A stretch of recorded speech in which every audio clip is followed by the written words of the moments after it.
Hello, friends. Welcome to another episode of this, the Rotoworld Football Podcast. My name is Josh Norris. That's John Daigle. Always. Johnny boy. What's up? Nothing much. Is that how you're going to open the podcast? We were talking before the show, and you said, Daigle, I got nothing. What do you want to talk about? I was like, oh, you'll figure it out. You usually do. What's up is not figuring it out. No, that was the lead-in to whatever I am discussing. Oh, okay. Look, I mean, I enjoy bringing people into our world here. Sure. I will say I have to carry the top of the show every single time. That's not really fair. To. I do. What have you asked me to start the show anytime? Okay, I guess I haven't gone out of my way to ask you. Point made. Fair. I mean, this is a big week, though. Like, there are, we'll get to the 9-game preview slate in a little bit, but there are like big games in terms of possible playoff previews, possible championship previews, but it's also week 14, Daigle. That means we're getting closer to week 17. That means we're also getting closer to the offseason. I'm wondering, since you basically moved here like the week of the NFL season starting, what, when you sit back, maybe even dream about it, when you have those extended 8-hour night sleeps, what do you dream about the offseason being like? Like, what are you most looking forward to? People have asked me this, and I've been trying to figure this out as well, but it really it depends on what our plans become, right? Because we're not off. I'm not talking about work, Daigle. I'm talking about like personal life, John Daigle, like chopping wood. I could definitely see you chopping wood with that beard. And a flannel? I did buy a flannel blue jeans? I did buy a flannel jacket, but I'm not chopping wood. I've kind of just been trying to get my trip sorted out, where I'm going. Okay, nice. So I'll be going to see a few friends in the industry in the next couple months. We'll figure out everything from there. I'm still trying to figure out where internationally I'm going. Switzerland is high on the list right now. Go hike there for a week. Luckily for you, lots of stuff out of JFK that's direct. So it's not hopping a little around to international airports. And I live near LAX, where also was direct. That was a good. much more professional answer than I was expecting. But that's fine. What did you think I would say? I don't know. I just try to get all my trips sorted out because hiking internationally is like so important to me. Okay. I prioritize energetically. And I think those trips like that give me the most energy, which then trickles down to the rest of my life and makes everything easier and happier. If anything, I do find it interesting that you, me, and Ian are just like quite different. And so different. I mean, we haven't even had time to really like hang out together in person. No, Ian and I do a few things. Well then. No, don't you dare act like you've never been invited. Let's move on. Okay. You have to be at Bobby V's like every night if you want to hang out with me and Ian. Let's start off with maybe the game of the weekend. That is the San Francisco 49ers at the New Orleans Saints. I mentioned these are possible championship previews. Well, this might be a NFC championship preview. It's a 44 total. Both teams are 10-2. The Saints, again, at home, are 3-point favorites. Let's start with the broad question to start, Daigle. Which team are you more confident in right now? Because both these teams have had some really impressive performances, impressive stretches, little hiccups along the way for each, but both are extremely talented, and I could see both winning the NFC. The Niners, I believe, are the better team. I think the Saints present the tougher matchup, though, against them. It's like we'll discuss the Ravens and Bills later, but I think the Saints are kind of the Niners' worst nightmare outside of just what happened against Baltimore in the NFC, because they offer so many different ways to attack them. Like, you have to be prepared not only against Michael Thomas, and how do you even prepare for Michael Thomas, right? He's averaged 40 more yards per game at home, which is why you're not too concerned, but also it's Michael Thomas. It's the best receiver in the league, so it doesn't matter whatsoever. And then if you lock him down on the perimeter, you of course have to worry about Alvin Kamara, who continues getting used in just under 10 targets per game now since Drew Brees came back. And then also they've added the X factor in Jared Cook, who, yes, has had 4 drops this year, including a couple big ones over the past couple of weeks, but he is still an X factor. And he has still made, in those couple of weeks, big plays, specifically in the end zone, helping them get over the hump and just adding a new layer to the offense. Yeah, there are 2 players right now that are taking the Saints over the top. One of them is Jared Cook, and he's the one in offense because, you always have had your Michael Thomas, Alvin Kamara-based offense in the short and intermediate game. But adding like that one player, and I thought a couple years ago that could have been Ted Ginn, but we know that while Drew Brees is probably throwing more downfield now than he has been the past 2 years, it's not something that's a major factor in the game at all times, but Jared Cook really is. Because he can make contested catches. He's an athlete in one-on-one coverage along the sideline that we've seen.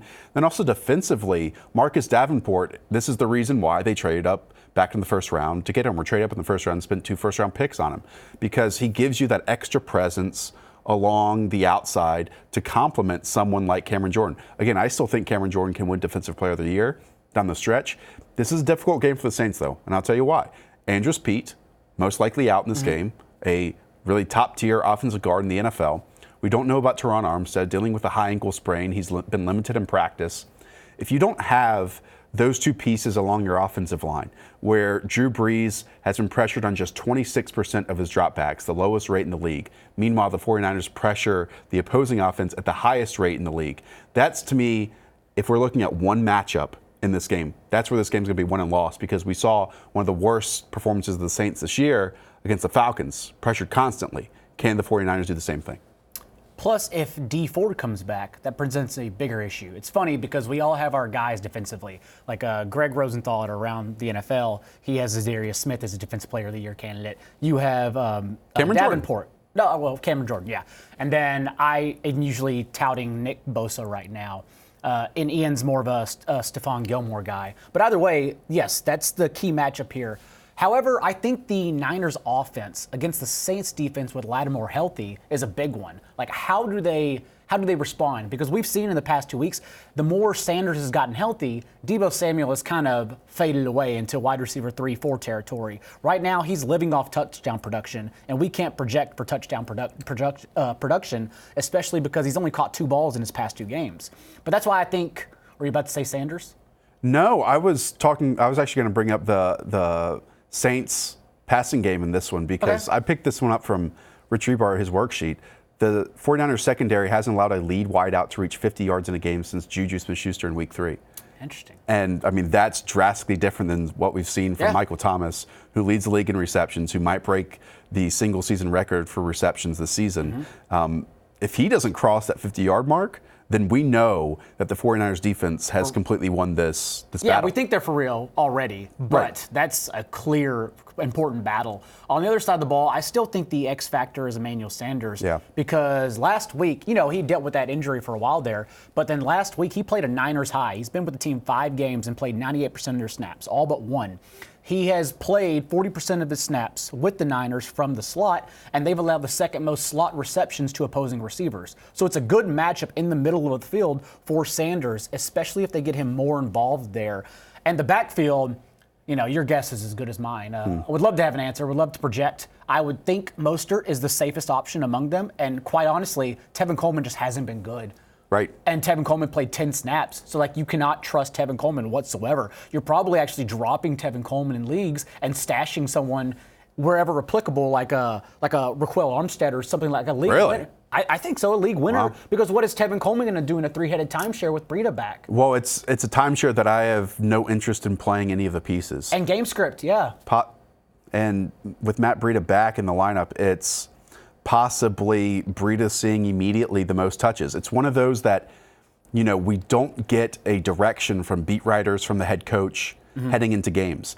I mean, it wouldn't be shocking, even with Mostert last week, Breida comes in and sees the most touches. It wouldn't be shocking if Tevin Coleman does that. I don't even know if it's a plan necessarily when they go into games. I really think Kyle Shanahan just has this feeling, and obviously a production angle once the games start, and they realize which one of these backs is going to be most successful in that one game. Now, sometimes it can be 2, and that's even more detrimental to us once the game goes along. And last week, I don't know how much you can take from a 49ers-Ravens matchup in that weather, but Mostert was clearly the better player than Tevin Coleman was. And this is one of those Jimmy Garoppolo matchups, too, where we're going to learn a lot from Jimmy, and it's important these final 4 weeks of the season. Final 4 weeks, when they face the Saints, they face the Rams, and they face the Seahawks. And it's important because that these final 4 weeks dictate what playoff spot the 49ers are going to have. Are they going to have the 2 seed, or are they going to have the 5 seed? Because it's going to be either one of those towards the end of the year. And so Garoppolo to I lost my train of thought here. Garoppolo to Sanders. That's the matchup I was talking about. Okay. So that's the one. Let's move on to the next game. It's all pretty simple in that matchup for fantasy. It is, but it's a fantastic matchup actually on the field. The Detroit Lions go to the Minnesota Vikings. This is a giant spread. Vikings as 14-point favorites in this one. They obviously are 8-4. The Lions are 3-8-1. There's really only a couple reasons, and maybe more of a fantasy focus than a real football focus in this game. The number one is Dalvin Cook's shoulder issue. It seems like it's more of a pain tolerance level as we approach this game. It's the fantasy playoffs. So many people in that first round are going to play Dalvin no matter what. I'm going to ask you this question. It might be unanswerable, but what do you expect from Dalvin this week? Because most likely during the season, it's been 80-20, 85-15, Dalvin Cook to Alexander Mattison. But if Dalvin misses any time, Mattison immediately becomes a running back one in all formats. The wild card is that 2-score favorite that the Vikings are in Vegas. 13 points is big because that entails that if they get a score, then they can easily just shut down Cook again and get Mattison involved. I know Blau played good on Thanksgiving, and hats off to him, but remember, still a third-string quarterback. You still have a full week of film out on him now, and they've had a full week to prep against him, as opposed to the Bears, who just had a morning walkthrough. So I think Mattison is a flex play in his own right, no matter what. But there's really a chance if Cook isn't the one to build a lead for the Vikings, then there's a chance that Mattison just outtouches him and outscores him, honestly. So I love Mattison and I love Cook. I only have 6 running backs in a vacuum over Cook this week. You're playing him if he's active. There's just no possible way I don't think you can bench him. So I only have, if for whatever reason you have these options, and you probably don't, but McCaffrey, Kamara, Derrick Henry, Leonard Fournette, Zeke, and Chubb, and even the last one's questionable. The Lions' defense is bad. And they're getting worse because of injuries. I don't think it's even a testament to their coaching. It's just their injuries are all over the place. So what you're saying makes sense where both are probably fantasy relevant. Stephon Diggs is an interesting position because, one, Kirk Cousins should dominate this game, right? Mm-hmm. They're at home, 14-point favorites. Lions stink basically at every single level of the defense. Absolutely. Yet Stephon Diggs, in 3 of the last 4 games, these are his receiving totals. 4 yards, 49 yards, and 25 yards. Okay. And those have been without Adam Thielen as well. That's not, because of the matchup, you're going to play Stephon Diggs.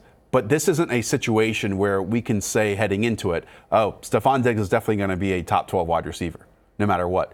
On paper, it should be. But despite the Vikings winning, I guess, just one of those 3 matchups, then does that play a factor? Like in wins, obviously Diggs and Cook are the most vital components to the offense, but in losses, and we don't think the Lions are going to beat them, Stephon Diggs can be taken out of games.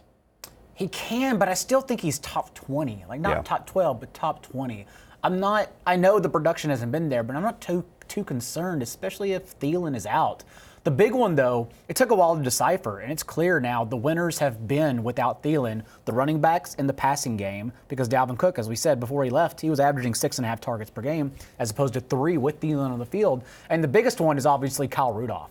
Kyle Rudolph has only averaged 3 catches and 34 yards in this 5-game span without Thielen, but he's up to 5.8 targets per game in that span, as opposed to under 2 per game when Thielen was on the field. 5 touchdowns, 4 targets inside the 10. So what happens is that Rudolph suddenly becomes a low-end streaming tight end 1. Otherwise, if Thielen plays, you can literally drop him. I think he just goes back to not being used whatsoever. Last time Diggs faced the Lions earlier this year, this was week 7, 8 targets, 7 receptions, 142 yards. So he was dominant. Quickly, on the Lions side of this, you mentioned David Blau. He did hit some deep shots against that Bears defense, especially Kenny Galladay. Again, people want to know if they can start Kenny Galladay as 14-point dogs in this one. I would say yes, because we know if there is a weakness on the Vikings, and this is a major weakness, it's been easily their worst position group all season long, it's their cornerbacks. And we saw in their last matchup, Xavier Rhodes turning around with no one behind him, just playing, it seemed like, the wrong coverage and allowing big plays vertically. Kenny Galladay can do that again this week, despite the Lions most likely losing this game. As you said, Xavier Rhodes is going to be on Kenny Galladay, and it doesn't matter. Xavier Rhodes has allowed 53 catches for 654 yards and 4 scores this year. He's just getting bullied every single week. I don't know how it happened overnight where the roads weren't closed anymore. They were wide open for cars to drive all over. But Kenny Galladay, especially with Blau's confidence shown going downfield, he finished number 13 among all quarterbacks and passes 20-plus yards downfield last week. You are having Galladay as a bet-on-talent player in the fantasy playoffs. Marvin Jones is the big question mark. But as we know, Marvin Jones was touchdown dependent anyhow. So if you're starting Marvin Jones previously, I don't think we saw anything negative from Blau to say, the quarterback's going to bring him down. Next up, the 8-4 Chiefs travel to the New England Patriots, who are 10-2. Patriots at home, 3-point favorites. A really high total in this game when you think about it. And it's at odd, 49 right? points. Yeah, 49 points. Including the postseason. Again, this comes from Rich Rebar. The Patriots have won 21 straight home games, the longest streak in the league. It's interesting because the Patriots are expected to score 26 points in this game. I could see that streak ending this week, because are you even confident that the Patriots offense can keep up with the Chiefs offense? No, not at all. It's a Sony Michel game if there's any player on the Patriots, and Julian Edelman is always a good play, so it doesn't matter, but Julian Edelman is not taking this team over the top because he's still a possession receiver, not an explosive kind of guy. It's a Sony Michel game if there ever were one. However, we have still seen Sony Michel basically become touchdown or bust. So you're just trusting him as a RB2 touchdown or bust, and that's about it. The Chiefs offense on the other side of the ball has lacked pizzazz as well, but it's still enough to where they hit on one shot. They have this game in the bag most likely, and then you see it become a James White game. James White wasn't even, I would like to say they finally get him involved more, but he had 22 touches, and 18 of those 22 touches didn't come until they were down by 3 scores. So I don't think they changed their game plan to alter for this matchup. I think they believe probably that Sony Michel is the best matchup. It's one of those games where an obvious negative on one defensive side, and the Chiefs side of this is their run defense, matches up with a negative on the other side, and that's the Patriots running game. It really hasn't been good this year. I believe they've averaged just 106 rushing yards over the last 3 games. That's like very middle of the road. It was like down to 97 for the entire season. So they've gotten a little bit better, but I don't know if I have any confidence in them offensively. And we talked about this earlier this week. For a long time, I stood by saying that the Patriots are going to figure it out. They always figure it out. Sure. I'm not so sure that that's the case anymore because, again, after Julian Edelman, no one is stepping up. There's not one player that is stepping up. And adding that little bit of extra, that injection of talent, hasn't happened this year. Like Mohamed Sanu, it might happen, but we've also know who Mohamed Sanu is. One, I don't think he was worth a second-round selection, even if No, he it wasn't. is. But the only reason we said, oh, good job, because it's the Patriots. Right, but even if it was like the 64th overall pick, now he might go out there this week and see 10 targets, catch 8 passes. But the Chiefs are quite good in the passing game. That's their defensive strength. They built along the perimeter, and they built at safety between Thornhill and Matthew, and so, yeah. And the Patriots' offensive line still has talented pieces. They haven't gelled yet together. Like Shaq Mason got a big contract extension, hasn't played that well. We know how much time Isaiah Wynn has missed. We know that Ted Karras has to step in at center. Can they get together in this game? But also, can Sony Michel break a tackle? Can Sony Michel be any of the talent that we saw last year? And if not, is it just going to be reliant on James White, kind of like these extended handoffs, these short passes that can also be considered runs? You're not bumping up James White for the sole purpose of his usage last week. I don't think it changes just because of that last week. However, he's still an RB3. He's been an RB3 all year. We also know of his disastrous floor. The interesting part to me in this matchup is that the Patriots' rush defense is their strength. However, if one person among the Chiefs' backfield gets the opportunity, I think there can be production there. But you have to wait and see on Damian Williams, because if Damian Williams is healthy for this game, it throws a wrench into everything. Are you comfortable starting him if he is healthy? No. Okay. Damian Williams? No. Yeah, I'm not starting anyone in this backfield. I'm only looking and waiting for Darwin Thompson to see if Damian Williams is out. Got it. Because, and I've heard 2 versions of this now. My version, and I still believe this, is if Damian Williams is out, Lesean Mccoy, remember, I know this game is important, but Lesean McCoy is a guy that fully healthy they managed last week. They managed the week before.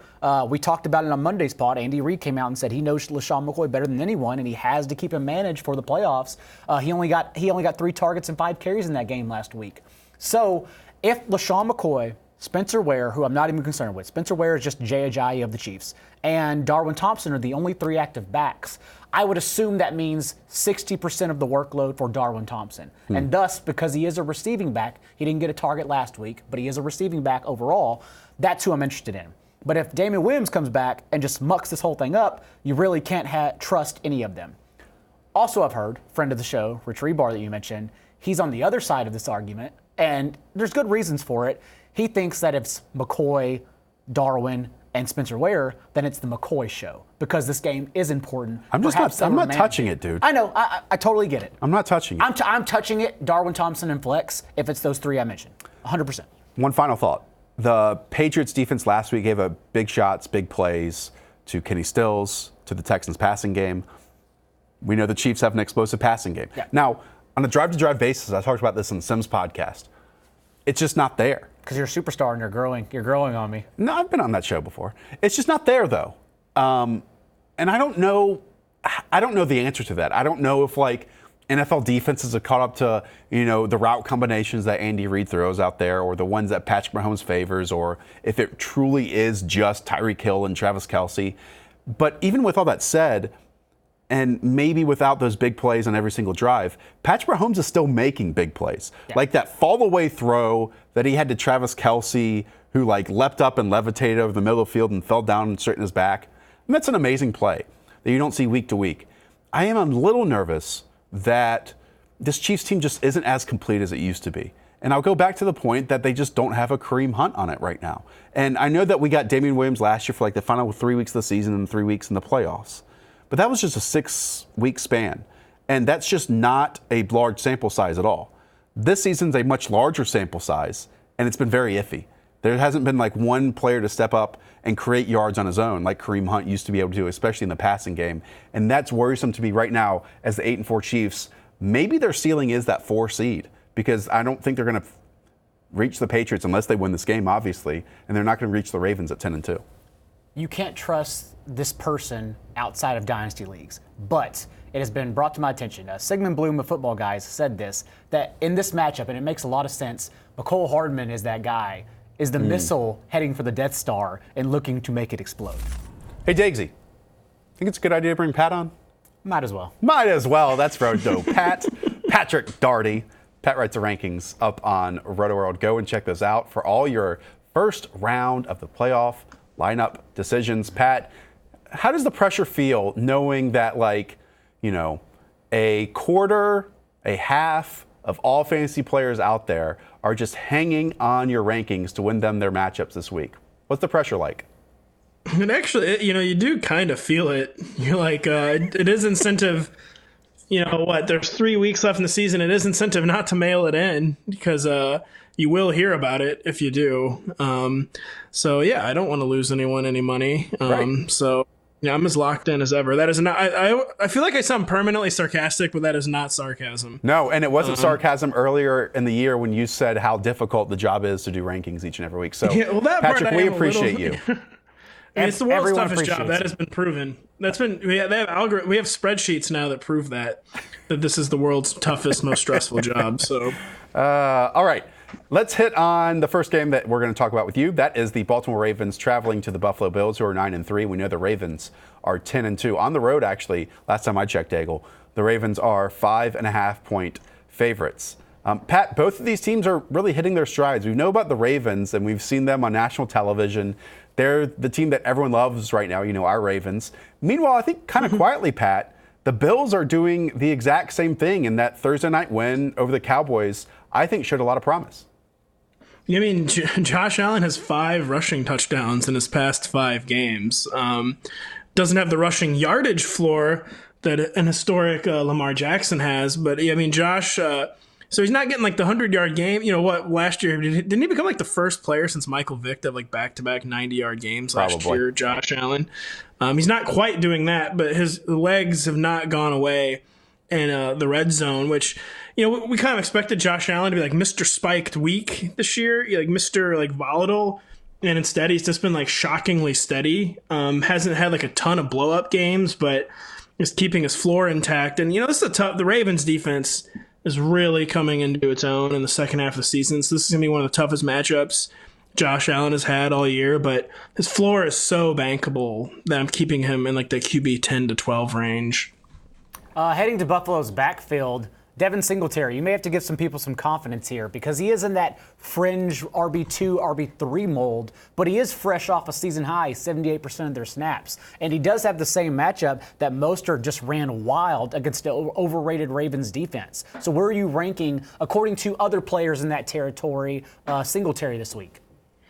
I've got him in like the RB 15 to 20 range. I think like RB 18. I started out with him a lot higher earlier in the week, like RB 14 to 15. And then as I just kind of really dug into the weeds, that just didn't really seem like where he belonged this week. And he all of a sudden has provided a very bankable floor. I believe he's reached 15 carries in 3 of his past 4 games. And like you said, the Ravens' run defense is gettable, but I don't know, kind of a hard time believing the Bills will be able to like truly #establish it. And two, he's got the floor, but he hasn't really. Devin Singletary hasn't really shown the ceiling, which is a little surprising because he's been very efficient on a per touch basis. Had a lot of big plays, but he hasn't really established that ceiling yet. And I just think this would be kind of a tough setup for him to do that. And they are at home, thankfully.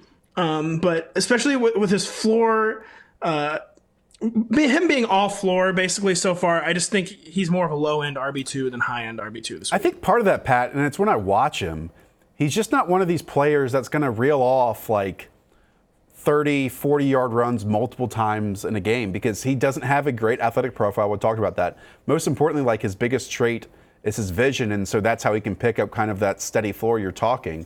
But when I see him like one-on-one in the open field, needing to beat a safety or a linebacker to create a 70-yard run, it's just not there right now. And I mean, that's a small sample size that we're looking at, so maybe I can be wrong. But I think that's just who the player he is right now. But like you said, the floor is really what we're hoping for. And you mentioned Josh Allen, by the way. I got to touch on your Devin Singletary point there real quick, because it's really interesting because for a while his yards per carry and yards per catch would like indicate someone that might be a big play threat. But like you said, when you watch him, it just doesn't really seem to be there. The blocking is really good for him. Josh Allen, you mentioned this is a difficult test against the Ravens. Well, after that, he gets the Pittsburgh Steelers and the New England Patriots the next 3 weeks. Certain quarterbacks in this league and teams go through a stretch of difficult tests. Well, this is it for Josh Allen, and they passed it, 9-3 so far. Pat, looking at the Ravens against Lamar Jackson and this Buffalo Bills defense, no team is able to slow down this Ravens offense so far because it's just an offense you don't see on a weekly basis. But I'll say this.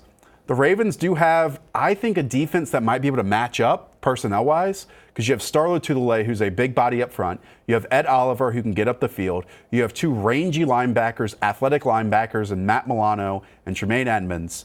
Now, am I saying that I'm afraid for Lamar Jackson this week? No, not at all. But I am just noting that it could be an interesting one in terms of an individual matchup, one that we haven't seen so far with this Ravens offense.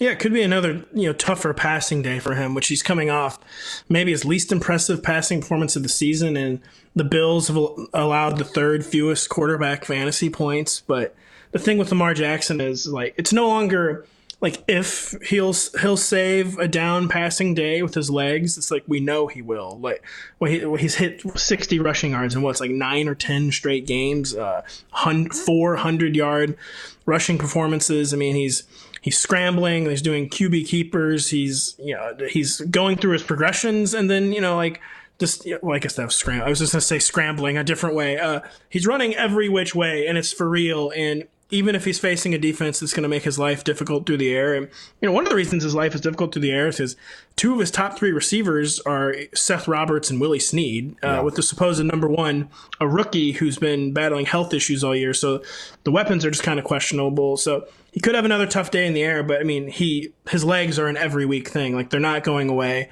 And even if he doesn't have the passing theatrics, he's going to have the rushing floor, which is, as we know, so valuable at the quarterback position. Outside of Lamar Jackson, there are literally only 3 other weapons that people have to choose from on this team, and it's Mark Ingram, Mark Andrews, and Marquis Brown you talked about. Marquis Brown is concerning. He did only run 16 routes last week. In a game they were competitive all the entire regulation of play. So where do you think Mark Ingram falls in line? Because it is a Bills defense that is susceptible to the run if they have a weakness anywhere. They are, but it's just Mark Ingram has been the definition of touchdown or bust, as we know, and thankfully he scores just about every week. But he basically seems like he cannot clear that 60 to 70-yard territory. And like you said, it's definitely possible this week. But his case has been so much about touchdowns. The yardage has been, like the yardage ceiling, I guess you would call it, has been so infrequent that I just, every week, no matter what kind of the matchup, I view him as a touchdown or bust RB2. So a pretty good touchdown odds. But when it's so much about touchdown, it's kind of hard to get you in like that low-end RB1, high-end RB2 territory where you would think the lead back for the league's best rushing offense would be. Instead, I just have him kind of permanently settled now, like the RB 16 to 20 range. Yeah, you mentioned Marquis Brown, just 2 targets last week versus the 49ers. He did have 7 prior to that against the Rams, but got so many of those early. So I think we'll be able to tell early on if Marquis Brown is going to be an important player in this Ravens victory or a Ravens loss, possibly. All right, next up, Pat. Of course, you chose the Arizona Cardinals. They are at home and not favored against the 7-5. Again, 7-5 Pittsburgh Steelers, who right now occupy the 6th seed in the AFC. Pat, let's start with those Cardinals. Your Cardinals, I might add. They laid an absolute egg last week against the LA Rams. Again, might remind you, first round of the fantasy playoffs, people play Kyler Murray. People play Christian Kirk. People are freaking out. People are playing Kenyon Drake. Again, freaking out. Settle that for them, Pat. Who are you going to play this week? I mean, Kyler Murray, it's tough this week, but as bad as last week was, and I'm not saying this is like an amazing outcome, but I mean, the Cardinals offense was basically as bad as you can be last week, and he still finished as the QB 20 because he had a rushing touchdown. Well, but no one wants the quarterback 20. No, I'm saying, but if you in your worst scenario start, you finish as the quarterback 20, I mean, that suggests an extremely high floor. And the odds of Kyler Murray getting fewer than 2 touchdowns most any given week, he did have a stretch earlier in the season where that was the case, but are still low. And Kyler Murray still has like what I would say is a 2 touchdown floor. His ceiling has been reached much more often in the second half of the season. Thankfully for him, it is at home because this is not the matchup you would want to be coming off the worst start of your career to. There's a lot of concern here, but so typically I would have Kyler Murray in the QB 5 to 8 range. This week I have him right on the QB 1-2 borderline because the ceiling odds are much lower, but his floor has just been one of the most bankable in fantasy football, to the point where even in the worst start of his career, he finishes as a mid-range QB 2. From a game plan perspective, it kind of seems like when the Cardinals face a team with a really good pass rush, they kind of either adjust to it or go into it as more of that horizontal raid that we were super afraid of earlier in the year.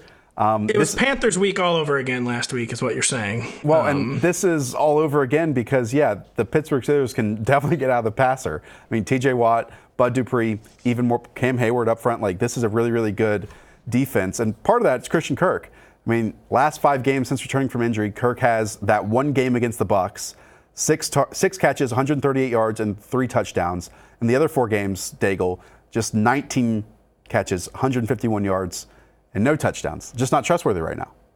That's the one I actually wanted to kick to Pat because Christian Kirk is the question that I think we're probably all getting via emails and Twitter as well. Start X or Kirk. And Kirk is honestly one of the toughest decisions of the entire week. So I want to get your lean on that, Pat. Yeah, I mean, he's been one of 2019's most disappointing players, and he's in yet another slump, and it's just have a hard time seeing him breaking against the Steelers. And again, when you have a floor, like a 6 to 8 target floor, that kind of makes it hard to keep you out of the top 36, aka wide receiver 3.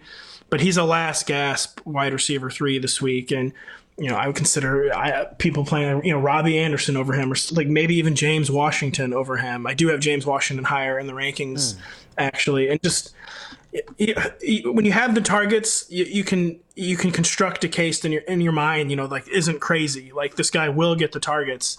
He's just done so little with them so frequently that you have to treat him, to me, as a kind of a low end wide receiver 3 who. Where it's basically usage based and not upside based. You can't really, the 170-yard game, whatever, was been the huge outlier for him.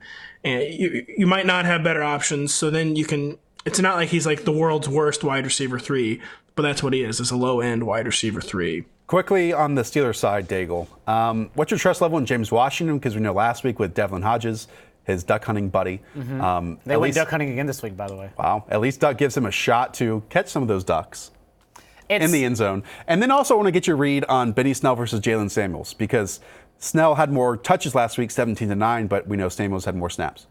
Benny Snell is sort of a touchdown or bust kind of guy. He's like Pittsburgh's Sony Michel. He's handled 10 of their 12 carries inside the 20 the past 2 weeks. The thing is, Jalen Samuels has run 30 routes to Snell's 7 in that time because Snell's just not involved in the passing game whatsoever. Right. So if James Conner comes back, and looking like he may actually be back, first of all, you're firing up James Conner because he's going to play. He's come back from injury 5 times now. He's going to play for 1 quarter. Well, okay, that's fair, but he is going to play. And he takes Benny Snell off the field altogether because that's Snell's role right now. Jalen Samuels is the guy who will still be involved, even if minuscule, in the passing game. But I think the person everyone wants to know about is Vance Mcdonald, Pat. No. Are you just firing up Vance Mcdonald based on matchups? Or are you just saying, like I think we should be saying, honestly, is that, hey, Vance Mcdonald not really involved, so skip on him altogether? Yeah, I'm skipping Vance. Yeah, I'm chalking this up. This was the Tommy John year for Vance McDonald. Nothing you can do about the quarterback blowing out his elbow in week 1. So we're on to 2020 with Vance McDonald.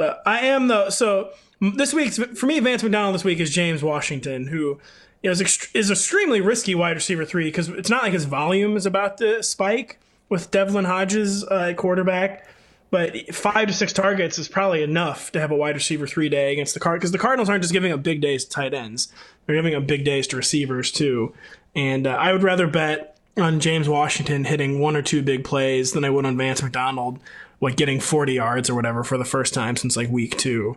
So even though, Tyler Higbee just, coming in, not off the street necessarily, but having a 110-yard game against the Cardinals does kind of give you a little hope for Vance. But Vance is if you're in a desperate situation, then you can be all right, there is a logical case here for Vance McDonald. But yeah, I'm staying out of it. Daigle, you had one job before this podcast. To move the game along? No, it was to not ask Pat about Vance McDonald.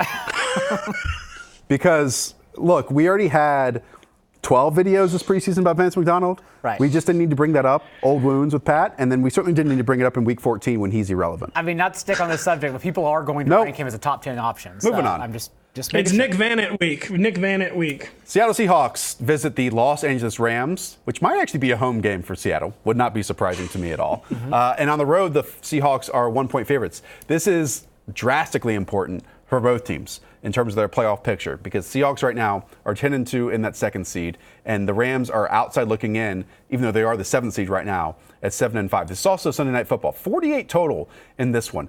Daigle, I'll turn to you on this, because the past 3 meetings between these two teams, 59 points, 67 points, and 64 points. That's a lot of touchdowns. That's a lot of scoring. Meanwhile, Vegas just has this one at 48. Which one are you closer to and how this game will play out? Over. Because Seattle's defense, I know they've improved lately, but they're still pretty bad, as they showed last week. And Jared Goff, as we know, has become, and I'll let Pat talk about this more, one of the most matchup dependent, if not the most matchup dependent quarterback in all of fantasy. I think there's a reasonable case to be made for kind of the under here, because the Seahawks have basically tripled down on their run heavy approach. And and the Rams quarterback did just literally have an entire month where he didn't throw a touchdown. He did have 2 last week. The Seahawks defense, though, has been playing better in the second half of the season. Of course, the case for the over is very compelling, too. But how many running back touches, even in a high-scoring kind of back-and-forth game last week with the Vikings, did the Seahawks have 50?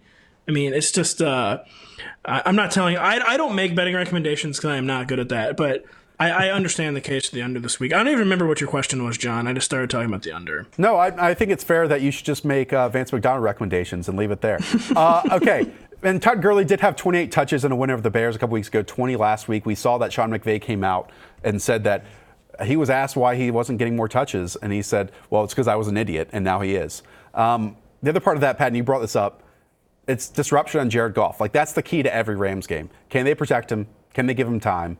Javen Clowney show, Poona Ford up front, Jaron Reed up front, Zeke Ansah, so on and so forth. If they can get after Jared Goff, then obviously the Seahawks can win this game. Daigle, I do want to ask you, because there's a number of people to talk about on the Seahawks. Last week it was Chris Carson versus Rashad Penny because of the Chris Carson fumbling issue.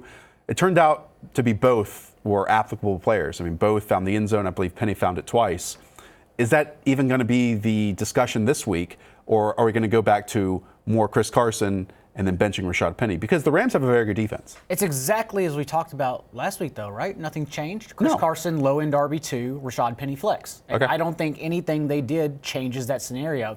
I know some people have mentioned that Chris Carson is still the RB1. Like, he tapped his helmet because, remember, they're friends. He tapped his helmet. He substituted out for Rashad Penny to get Penny the touchdown on the goal line. But the fact is their snaps are right down the middle. Their touches are right down the middle. It has become a full-blown timeshare as we expected, and that is not going to change, especially after both played so well. Pat, one more. People tend to play the players that got them into the fantasy playoffs. For a lot of people, that was Tyler Lockett. He did Was have it? He did have 18 targets. Yeah, it was. I mean, he had He's got, like, 18 one targets game against all the Tampa Bay year. Bucs, which was fantastic. But since then, 4 targets, 2 targets, 3 targets. Are you just advocating for people to keep Tyler Lockett completely out of their lineups? Tampa Bay Bucs, was like a 5th preseason game, so that doesn't even really count. Well, it scored fantasy points, didn't it? He has 4 catches on 9 targets over his past 3 games. He's got some alibis. He had the shin injury. And then he had the flu. He was Michael Jordan last week without the actual performance in the flu game. So he's had the alibis. But what he's been, I think he's been out targeted 23-9 by DK Metcalf over the past 3 weeks. I mean, to me, it's still a fluke. I'm still keeping Tyler Lockett in the top 20. I think I have him like wide receiver 18, 19. Jalen Ramsey's been going into the slot with the Rams, so he could have that to worry about. So it's like you can never, to me, full-on fade a player like Tyler Lockett. It's not like all of a sudden he's like the wide receiver 45. When you have that kind of upside, and you have the still to-date season numbers that he has, you have to keep him in the top 20. But it's just he's like the boom. He's always been boom or bust, but he at least when he busted, it would be like a floor week still. He'd have 5 catches for 50 yards. Now he's a 0-point floor. And to me, the ceiling keeps him as the low-end wide receiver too, but that's all he is, which is just a dang shame because he's an amazing player, and I don't understand what's going on. Daigle took out RotoPat, bringing in Hayden Winks. Hayden writes the fantasy forecast column up on Rotoworld. Go and check it out.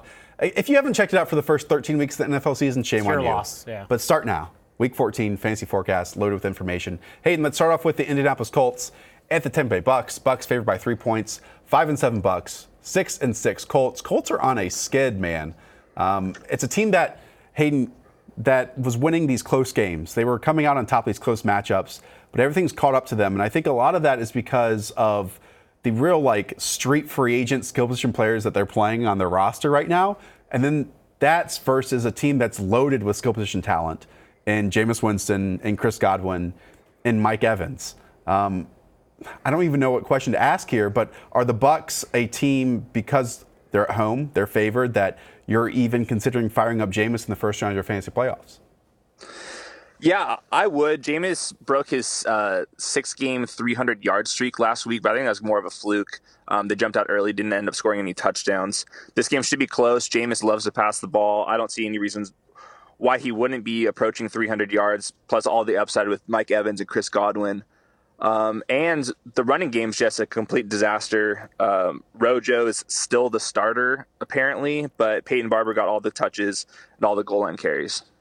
It is maybe this is just a rhetorical question, but it is pretty dumb, though, that Ronald Jones gets benched for a pass pro error, and yet Jameis Winston is heading for 28, 29 picks, and nothing happens at all. That's a good point. I hadn't even thought of it what that way. What is he even doing? Who cares? Who cares if he misses pass protection error? You're starting Mike Evans and Chris Godwin. We know that. I know Chris Godwin had that month-long skid, but either way, his floor is so high. Other than that, there are no ancillary pieces on the Bucs offense, right? Right. Okay. Not even like O.J. Howard. Yeah. What about on the Colts? Because, a lot of times we like to play the quarterback going up against Tampa Bay defense. Well, that's Jacoby Brissett. And I know Paris Campbell might be coming back this week. T.Y. Hilton, I believe, suggested this week he might even return this season. It's to that point that I don't think you can play Jacoby Brissett despite the wonderful matchup. Jacoby Brissett in the 4 games without T.Y. Hilton is averaging 198 passing yards and 1.25 passing touchdowns. The ceiling's just not there. They want to run the ball. They get Marlon Mack back this week. The one thing is the Bucs are like a legit run funnel. I don't care if you think defenses don't matter. The DVOA suggests it, and more importantly, the pass attempts and rush attempts on defense point that as well. So Brissett, I wouldn't start him against the Bucs, but I am very interested in Zach Pascal and Jack Doyle. I think Jack Doyle is like a top 6 tight end this week at least. 11 targets last week. Tampa Bay's 29th versus tight ends. He's somebody that you want to be targeting. If you picked him up, good for you. He could be somebody that kind of elevates your fantasy teams in the playoffs. And then, like I mentioned with Zach Pascal, he's like a top 25-ish receiver for me this week. Tampa Bay's last against receivers. And in his 5 games without T.Y., he has 7, 6, 7, 6, and 10 targets. So the volume's there. He's been kind of a pretty good weapon for him. And I don't think Paris Campbell's going to take too many targets away from him. Yeah, Tampa Bay's run defense, number 1 in defensive DVOA. Shocking when you think about the personnel. I will say Shaq Barrett might contend and is contending right now for sacks leader in the NFL. So that's one little player to watch as we go along in this game. All right, next up is the Tennessee Titans visiting the Oakland Raiders. One of the few games left in Oakland. Titans on the road are 7-5. They're 2.5-point favorites in this game. The Raiders are 6-6. The point differential is wild, though, when you consider that at 6-6, the Raiders are at negative 87 point differential, and the Titans are plus 42 at 7-5. Hayden, it's pretty easy. We have tons of confidence in this Titans offense, namely Ryan Tannehill, namely Derrick Henry, to be factors this week, but basically none in the Raiders side. Right. I think Darren Waller is the exception here. Hunter Renfrow being out has really helped Darren Waller this season, or at least when Renfrow was not seeing much action. He had 9 targets last week, so I think Darren Waller's a fine option. Josh Jacobs is pretty one-dimensional, or completely one-dimensional, and the Titans are a good run defense, but he still has 18-plus carries a game in his bag with some touchdown equity, so he's still an RB2.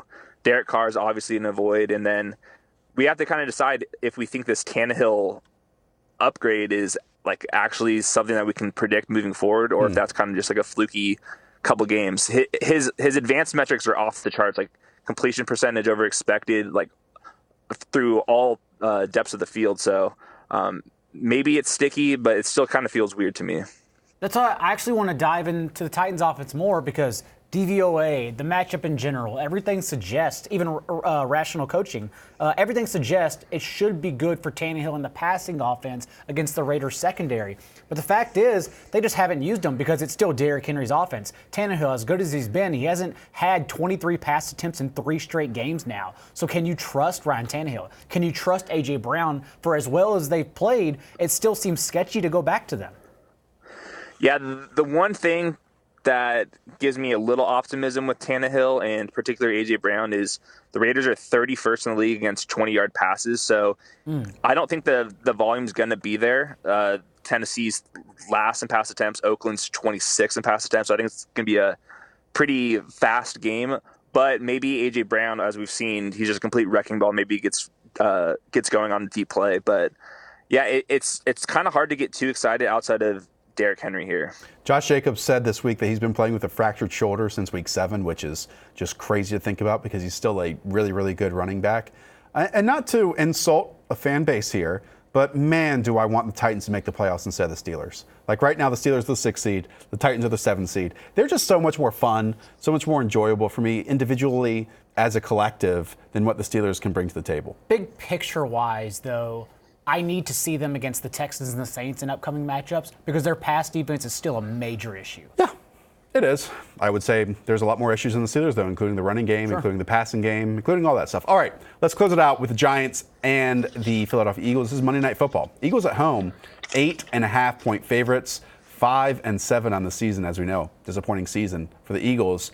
But, Hayden, the number one story, ring the bell, we get Eli Manning back. I will say, will be fun to watch in some ways, right, Hayden? Because at least you can compare what Daniel Jones has put out there on the field in recent weeks to what Eli Manning will put out there in this week.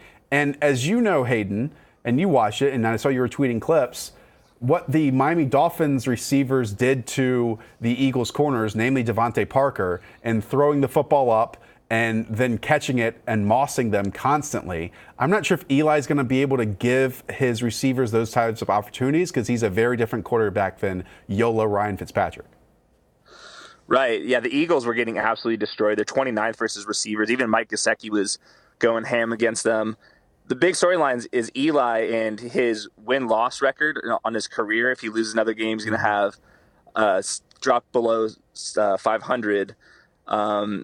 Yeah, he gets Evan Ingram back. That's good. I'm not sure if Golden Tate's going to play. The weapons are definitely strong enough. I mean, you get Saquon, Evan Ingram. Darius Slayton's been a nice deep threat for him. And then Sterling Shepard. I mean, Eli should be able to muster up something. He is averaging 252 passing yards, 1.3 passing touchdowns with a 6.7 yards per attempt average since 2017. But if you can't do it here, then it's like a complete lost cause for the rest of the season. Is there anything that would change in your mind and your research if all are available? Because Golden Tate and Evan Ingram are practicing on Thursday. They have an extra 24 hours to get healthy for this game. So would that, in your mind, take Darius Slayton out of the lineup? Would that move Sterling Shepard back outside, thus making Golden Tate the stronger play? Does Saquon Barkley see a ton of targets as he did previously with Eli Manning under center, since Eli Manning doesn't go deep? So many questions. Like there's just a lot of pieces to figure out here. So please tell me the answers to life. Yeah, exactly. Well, Darius Slayton, I think, would definitely drop his targets. He had 14, 7, and 9 over his last 3. If Golden Tate and Evan Ingram are back, that's definitely going to go off the table. Sterling Shepard will be moving back outside after, I think, a season high in the slot last week. That's a potential concern. And I mean, it's like all these guys are going to get some targets, but how well those targets are going to come to fruition, I'm not sure. Right. Production-wise, that's kind of the issue here. But at least the matchup is good. Because even when I bring up, Daniel Jones has had a rocky rookie season, he does make 3 or 4 or 5 really good throws every single game. We've seen them to Darius Slayton down the field. Now, he does make 2 or 3 really bad decisions, namely always Jameis Winston. Right. And so if he can clean those up as he moves along, but as we know, Eli's just not going to throw down the field. All right. That does it for us. Go and check out the Fantasy Forecast column for all of Hayden Winks' work. Again, go and check out the rankings if you have any 1 versus 1 lineup conundrums. We'll be back Sunday. I want to point everyone to that. Rotoworld Live, noon Eastern, Sunday morning, twitch.tv/Rotoworld. We are going to help you set your optimal lineup for the first round of the Fantasy Playoffs, so be sure to set a notification. Tune in for that. Is John Daigle. I'm Josh Norris. Is John Daigle. We'll talk to y'all soon. See ya.